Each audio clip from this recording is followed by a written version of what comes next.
ஓம் காளி தேவியே போற்றி போற்றி. ஓம் மகா காளியே போற்றி போற்றி.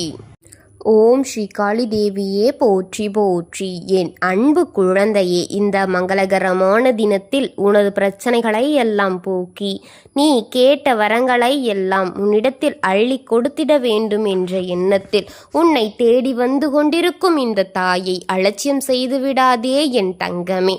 இதை முழுமையாக கேள் என் குழந்தையே, என் அன்பு குழந்தையே. அவசரமாகவும் அவசியமாகவும் உன்னிடத்தில் பேச வேண்டும் என்று இந்த தாய் உன்னை தேடி என் வாக்கில் இருக்கும் உண்மைகளை உனக்கு புரிய வைப்பதற்காக உன்னை தேடி ஓடி வந்து கொண்டே இருக்கின்றேன் என்றால் அந்த அவசரத்தை பற்றி நீ தெரிந்து கொள்ள வேண்டாமா என் தங்கமே என்று தெரிந்து கொள்ள வேண்டும் தங்கமே. இதை கேட்காமல் போகாதே. இந்த அவசரத்தை பற்றி நீ தெரிந்து கொள்ள மாட்டேன் என்று பிடிவாதம் பிடிப்பது ஏன் பிள்ளையே? ஒவ்வொரு நாளும் ஒவ்வொரு செய்திகளை உன்னிடத்தில் எடுத்து வந்து கொண்டே இருக்கிறேன். தயவு செய்து உன் தாயினை மதித்து இதை கேட்டுவிடு. மதிப்பு கேட்டு இதை இறுதி வரை கேள் என் குழந்தையே. நாளுக்கு நாள் நிலைமை உன்னுடைய நிலைமை மோசமாகி கொண்டே போகின்றது அல்லவா? உன்னுடத்தில் இருக்கும் உடல் நிலம் கூட பலமிழந்து இருக்கின்றது. பலவீனத்தை நீ தெரிந்து கொள்ள வேண்டாமா? உன் கை கால்களில் ஏற்பட்ட காயங்களை பற்றி நீ புரிந்திருக்கிறாயா? உன் கால்கள் செயலிழந்து போகாமல் இதுநாள் வரை உன்னை அழிதிலிருந்து காப்பாற்ற வேண்டும் என்று துடித்து கொண்டிருக்கின்றேன் என் தங்கமே. நீ இந்த உலகத்தில் நடமாடக்கூடாது என்று சிலர் செய்யும் காரியங்களை தலை தூக்கி விரித்து கோலமாக ஆடிக்கொண்டிருக்கிறது. ஆனால் நான் உன்னை அதிலிருந்து காத்து கொண்டிருக்கின்றேன் என் தங்கமே. உன்னை இந்த உலகத்தில் பார்த்துவிடக் கூடாது என்று கட்டுகளை கட்டி வைத்து கொண்டு எந்த நேரம் அது ஆகும் என்று அவர்கள் காத்து கொண்டிருக்கிறார்கள். அந்த நேரத்திற்காக அந்த நேரம் எப்பொழுது என்று அவர்கள் எல்லாம் காத்து கொண்டிருக்கிறார்கள் என் பிள்ளையே. உன் குடும்பத்தில் ஒருவர் கூட தலைத்துவிடக் கூடாது என்று எண்ணி இருக்கிறார்கள் என் தங்கமே. உன் குடும்பத்தில் யாரும் அவரை விட பெரிதாக ஆகிவிடக்கூடாது என்று நான் பட்ட காயங்கள் என்னோடு போகட்டும். என் பிள்ளைகளுக்கும் சரி, என்னுடன் இருக்கும் என் கட்டிய உறவுக்கும் சரி, எந்த பாதிப்பும் வந்துவிடக்கூடாது என்று நீயும் ஓடிக்கொண்டேதான் இருக்கின்றாய். எங்கு போய் இது முடியும் என்று தெரியாமல் ஓடிக்கொண்டுதான் இருக்கின்றாய் என் தங்க குழந்தையே. இந்த நேரத்தில் ஒன்றை மட்டும் நான் உன்னிடத்தில் கூறிக்கொள்கின்றேன். கவனமாக கேள் என் தங்கமே. நீ என்ன செய்து கொண்டிருக்கின்றாய் என்பது எனக்கு புரியவில்லை. ஏன் இந்த மௌனம் காத்து கொண்டிருக்கிறாய் என்றும் எனக்கு புரியவில்லை என் தங்கமே. உனக்கு தீங்கு செய்பவன் ஓடான ஓட்டத்தை ஓட்டிக் கொண்டிருக்கின்றான். தீய சக்திகளை தேடிக்கொண்டே இருக்கிறான். ஒரு நாள் மாதிரி இன்னொரு நாள் இருக்கக்கூடாது என்று வித்தியாசத்தை உனக்கு வாழ்க்கையில் விதவிதமாக கொடுத்து கொண்டிருக்கின்றான். வித்தியாசத்தை தேடிக்கொண்டே இருக்கிறான். ஒவ்வொரு நாளும் அவன் என்ன அத்தனை வசதி வாய்ப்பு அடைந்தவனாய் என்று நினைக்கிறாயா? உனக்காக எதை இழந்தாலும் சரி, நீ இருக்கக்கூடாது என்று அவன் திட்டம் போட்டு செயல்களை செய்து கொண்டிருக்கின்றான் என் தங்கமே. அதை நீ புரிந்து கொள். ஏதோ உள்ளுணர்வு உனக்கு சொல்லிக் கொண்டுதான் இருக்கிறது. அதை நீ முழுமையாக இன்னும் புரியவில்லை என்று உணர்வதற்காக இன்று உன்னை தேடி வந்திருக்கின்றேன் நான். நீ இப்படி மௌனம் காப்பது உனக்கு நல்லதல்ல என் தங்கமே. இன்னும் பொறுமையாக பார்க்கின்றேன். என்னதான் நடக்கிறது என்று யோசிக்கிறாய் அல்லவா? அது நல்லதல்ல என் தங்கமே. எங்கெங்கோ தேடி சென்றேன், எதையோ தேடி சென்றேன், எதையோ செய்தேன். எனக்கு எதிலும் விடிவு காலமே பிறக்கவில்லை, எதுவும் எனக்கு கதவு திறக்கவில்லை என்று கவலையோடு இருக்கும் என் தங்கமே. இனி எதை செய்ய போவதாக நான் இல்லை. இனி எதுவும் அடியெடுத்து வைப்பதாகவும் இல்லை. நடப்பது நடந்துவிட்டு போகட்டும் என்று நீ நினைப்பது தவறு என்று சுட்டிக்காட்டத்தான் வந்திருக்கின்றேன் இந்த தாய். நான் சொல்லுவது சரிதானே? இப்படித்தானே இப்போது அமர்ந்திருக்கிறாய்?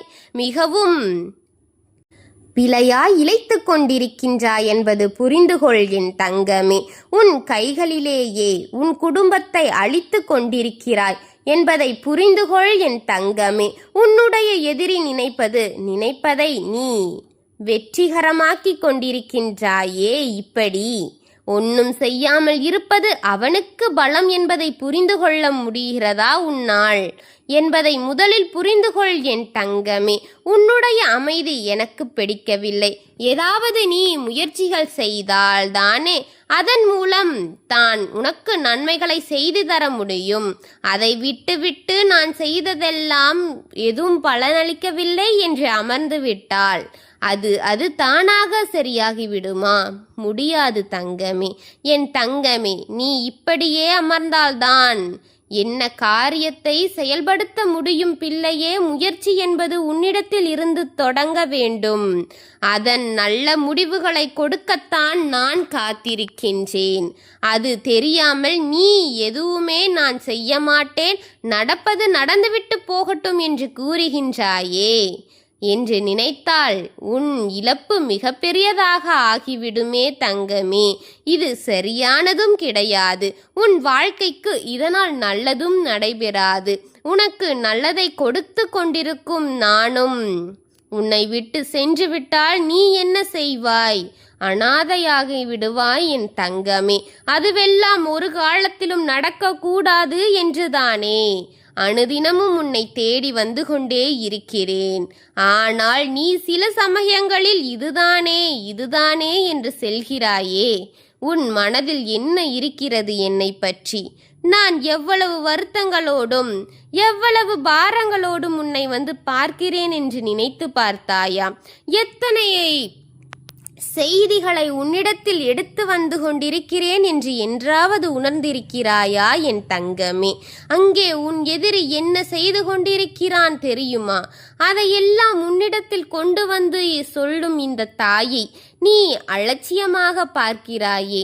என்ன செய்ய முடியும் உனக்கு என்னால்? என் தங்கமே, அப்படி நான் ஒரு முறை நினைத்து விட்டால் நீ என்ன செய்வாய் என் தங்கமே? எதையும் நினைக்காமல் உனக்கென வந்து கொண்டிருக்கின்றேன் என்று அலட்சியம் காட்டுகிறாயா? நான் அதை காட்ட ஆரம்பித்தால் உன் வாழ்க்கை நாசமாவதை யாராலும் தடுத்து நிறுத்த முடியாது என்பதை புரிந்து கொண்டு எப்பொழுது என் வாக்கு வரும் என்று எதிர்பார்த்து இதை முழுமையாக கேள். உன் தாயின் மனம் குளிர்ந்து எனக்காக காத்திருக்கும் என் குழந்தைக்கு எந்தவித ஆபத்தையும் கொடுத்துவிடக் கூடாது என்று இந்த தாயை நினைக்க செய் தங்கமே. வருமுன் காப்போம் என்பது போல் இரு தங்கமே. அவ்வளவு சுறுசுறுப்பை உன் உடலுக்கு நீ கொடு தங்கமே. என் தங்கமே, இப்போது கூட உன் எதிரி என்ன செய்து கொண்டிருக்கிறான் தெரியுமா? 72 மணி நேரத்தில் உன் வீட்டில் நீயே இல்லை, உன்னிடத்தில் இருப்பவர்களே இந்த இரத்த வாந்தி எடுக்க வேண்டும் என்று அவன் இங்கே கூட்டத்தை கூட்டி பரிகாரங்களை செய்து கொண்டிருக்கின்றான். அந்த பரிகாரத்தில் பிரார்த்தனைகள் எல்லாம் யாருக்கெல்லாம் கலந்திருக்கிறது என்பது தெரியுமா? அந்த பிரார்த்தனை உனக்கு பழித்துவிடக் கூடாது என் தங்கமே. உனக்கு ஏற்கனவே நான் சொன்னதுதான். உன்னுடைய சொந்தங்களில் இருக்கும் சிலர் எதிரிகளோடு கைகோர்த்து அவர்களுக்கு அங்கு கூட்டு பிரார்த்தனையில் நின்று அந்த பூஜைகளை பலப்படுத்தி கொண்டிருக்கிறார்கள் என் தங்கமே. உன் வீட்டில் இரத்த வாந்தி எதுவும் வேண்டாம் என்பதை பற்றி அலட்சியமாக இருந்து விடாதே. அழிந்து கொண்டிருக்கின்றாய். வெற்றி பெற வேண்டும் என்றால் என் தங்கமே, என்றிருக்கும் உன் எதிரிகளுக்கு வெற்றி கொடியை உன் கையால் கொடுத்து விடாதே என்று உன்னை தேடி வந்திருக்கின்றேன் என்று உன்னிடம் சொல்லத்தான் வந்தேன் என் பிள்ளையே. நானும் எத்தனை முறைதான் அவர்கள் உனக்கு ஆபத்தை கொடுக்கிறார்கள் என்று சொல்லிக் கொண்டிருக்கின்றேன். ஒரு முறையாவது அதை உன் மனதில் போட்டு வைத்து நீ அதற்கான வழிகளை தேடு என் தங்கமே. உன்னிடம் பலமுறை கூற வந்தால் நீயும் மௌனமாகத்தானே இருந்து கொண்டிருக்கின்றாய் என் தங்கமே. எதையும் சாதாரணமாகத்தானே எடுத்து கொண்டிருக்கின்றாய். எல்லாம் உண்மையாகும் பொழுது ஐயோ அம்மா என்றால் அது சரியாகி போகிவிடுமாம். என் தங்கமே, நான் மனதார கூறுகின்றேன், எதையும் நான் பார்த்து கொள்கின்றேன். என்னை கைவெடுத்து வணங்கும் உன்னை நான் காத்து கொண்டிருக்கின்றேன். உன் தாய் உனக்காகத்தான் தங்கமே இத்தனை பாடுகளை பட்டு கொண்டிருக்கின்றேன் என் தங்கமே. நீ பிடிவாதம் பிடிக்காதே. எதிர்மறை சக்திகள் கொடுக்கும் சக்தி என்பதை ஏன் புரிந்து கொள்ளாமல் நிற்கிறாய்? அப்போது எதிர்மறை சக்திதான் நீ பதில் கொடுக்கிறாயா? இந்த தாய் அனுதினமும் உன்னை தேடி வந்து கொண்டே இருக்கின்றேன். எனக்கு பதில் கொடுக்க மாட்டாயா? நான் சொல்வதை கேட்க மாட்டாயா என் தங்கமே? உன் எதிரி அழிவான். உன் எதிரி உனக்காக செய்து கொண்டிருக்கும் அந்த தீய சக்திகளை நான் அழித்து தருவேன் என் தங்கமே. நான் இதற்கெல்லாம் தான் உன்னிடத்தில் உனக்காக வந்து கொண்டிருக்கின்றேன். இன்னும் 72 மணி நேரத்தில் உன் வீட்டுக்குள் நடக்கும் விபரீதத்தை தடுத்து நிறுத்த, உன் எதிரியையும் உன் சொந்தங்களையும் காக்க, அவர்களின் முகமுடியை நான் கிழித்தெறிய போகின்றேன். உன் துரோகிகளை அழித்து உன் வாழ்க்கையை காக்கப் போகின்றேன் என் தங்கமே. என்னை வணங்கும் உன்னை என்றும் கைவிட்டு விட மாட்டேன். எனக்காக விளக்கை போட்ட உன் வாழ்க்கையின் விளக்கை பிரகாசமாக எரிய வைப்பேன் என் குழந்தையே. ஓம் காளி தேவியே போற்றி போற்றி. ஓம் மகா காளியே போற்றி போற்றி. ஓம் பத்ரகாளி தாயே போற்றி போற்றி. வாழ்க வளமுடன்.